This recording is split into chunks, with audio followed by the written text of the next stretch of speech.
तो नमस्कार साथियों, मैं प्रशांत बौद्ध। और साथियों, आज हम बात करने वाले हैं हिंदू राष्ट्र के बारे में। हिंदू राष्ट्र के बारे में बड़ा ताज्जुब होता है कि अभी हिंदू राष्ट्र बना भी नहीं है, सिर्फ केंद्र में भाजपा की सरकार है और कुछ राज्यों में भाजपा की सरकार है। उसके बावजूद आलम यह है कि इस देश की कानून व्यवस्था इतनी ठप कर दी गई है, इतनी कंट्रोल्ड कर दी गई है कि यदि कोई सिख व्यक्ति खालिस्तान की मांग करे वो देशद्रोही है, कोई मुस्लिम जो है इस्लामिक राष्ट्र की मांग करे वो देशद्रोही है। लेकिन हिंदू यदि हिंदू राष्ट्र की मांग करे, अब क्योंकि भाजपा भी हिंदुत्व को लेकर चलती है, तो कोई पुलिस किसी बाबा पर एक्शन नहीं लेती है। तो ये बड़े ताज्जुब की बात है।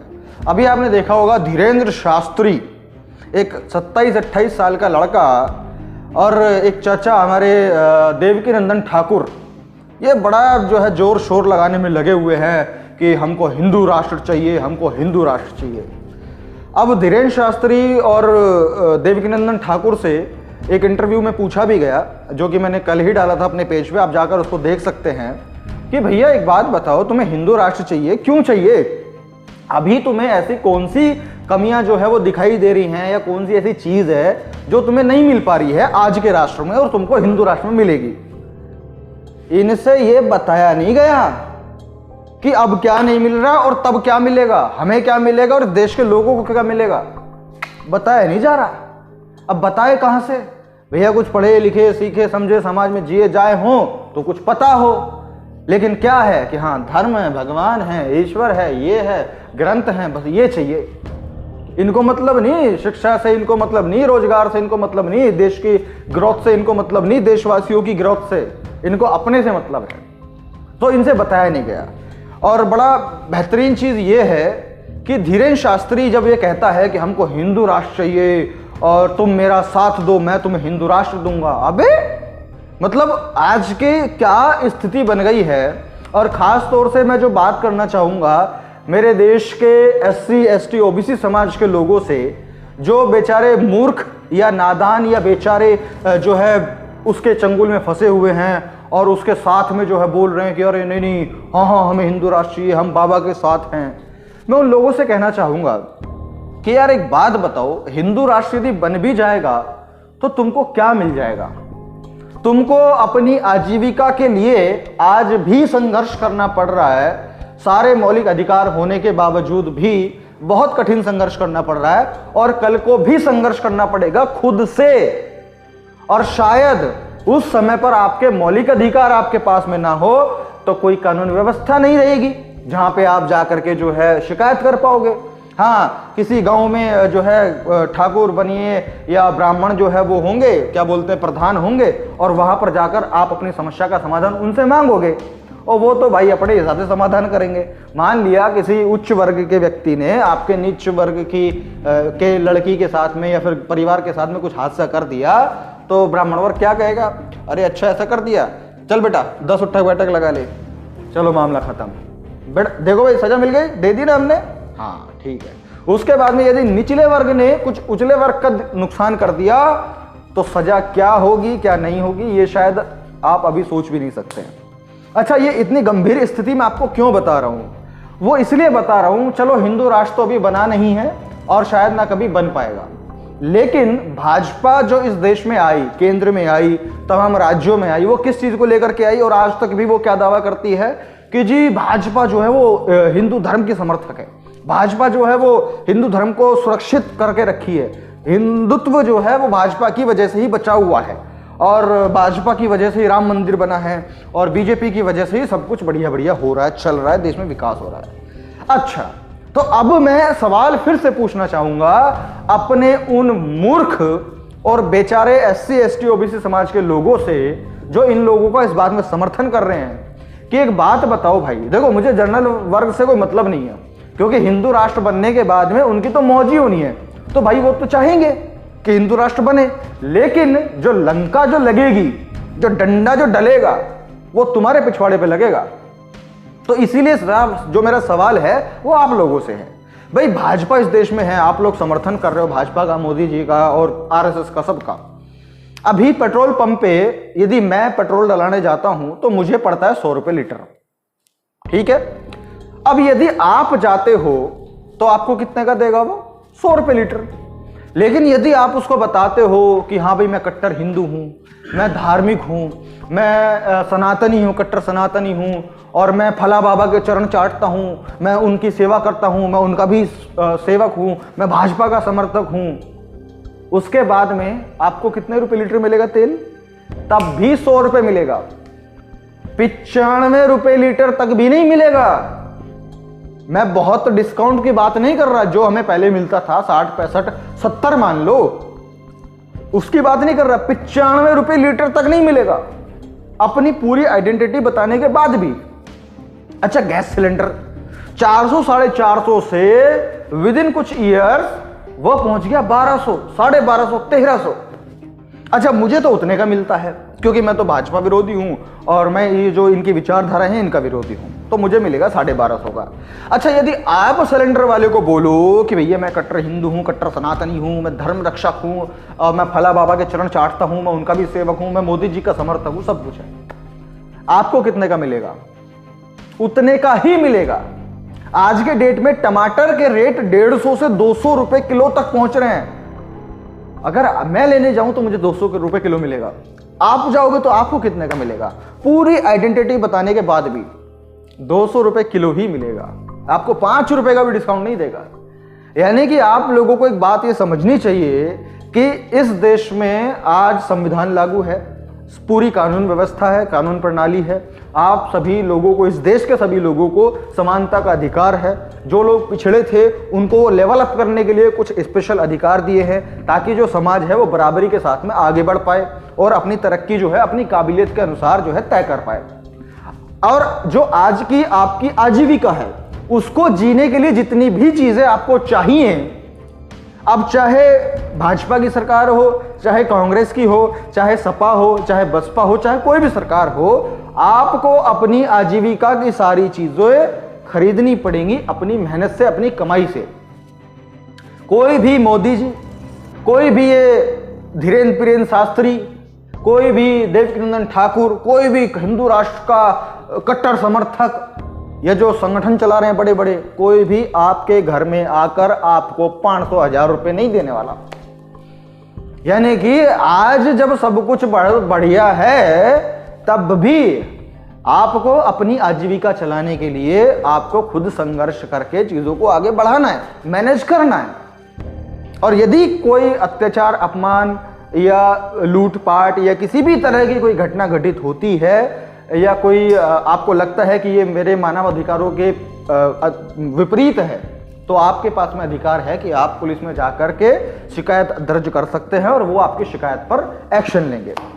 लेकिन भविष्य की जो संभावनाएं हैं हिंदू राष्ट्र की, तो भाई साहब वहां पे तो ऐसा नहीं होगा, कतई नहीं होगा। अरे क्योंकि सोच के देखो, जब आज भाजपा मतलब संविधान के लागू होते हुए भाजपा सिर्फ शासन में है, वो शासन में होते हुए इतनी गुंडागर्दी हो रही है कि हिंदूवादी लोग जाते हैं किसी की भी दुकान में, वहां तोड़फोड़ कर देते हैं धर्म के नाम पर। और अभी कांवड़ी आपने देखे होंगे, कांवड़ यात्रा देखी होगी, किस तरीके से जो है किस कोई मुस्लिम यदि दिख गया गाड़ी में तो उसकी कार पलट दी, तोड़ दी, फोड़ दी और कितने पथराव किए। उससे पहले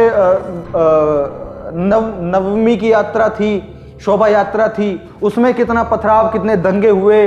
और एक कोई राजा टी राजा करके कोई है, कितना गालियां जो है खुलेआम उस पर डीजे पर दिया, लेकिन एक्शन किसी ने कुछ नहीं लिया और ये चल रहा है। और ये तब है जब संविधान लागू है देश में, लेकिन लागू करने वाले लोग दूसरे जो है मामला गड़बड़ है।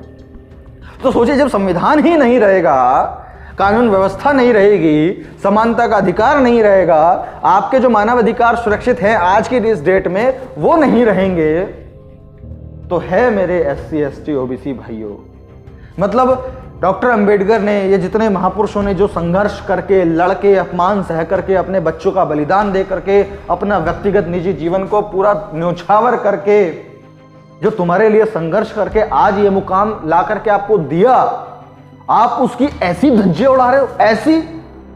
और क्यों उड़ा रहे हो आप?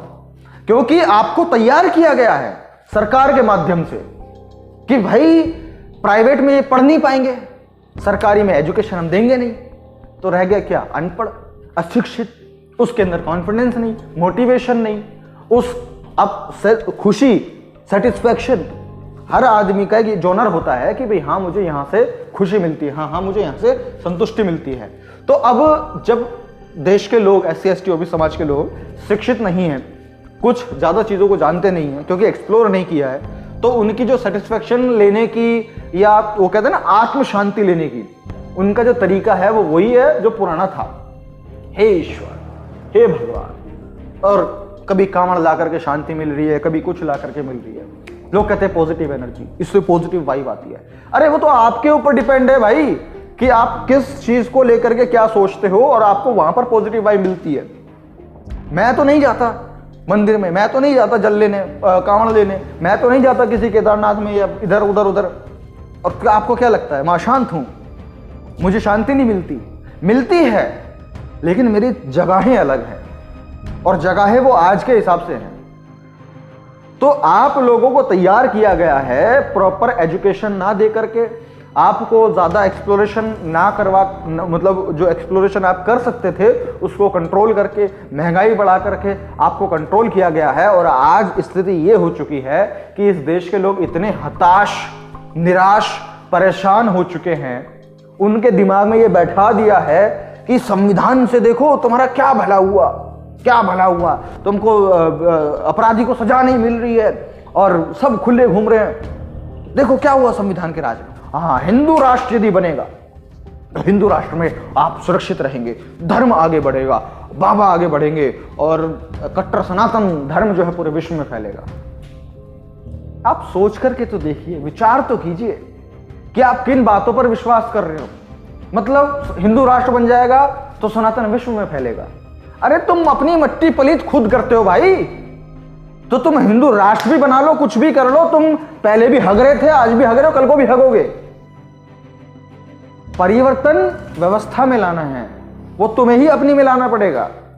तुम टोने टोटके तंत्र मंत्र उपाय बता रहे हो कि पैसा कमाने के लिए नौकरी करने की जरूरत नहीं है, ये टोटके कर लो पैसा आ जाएगा।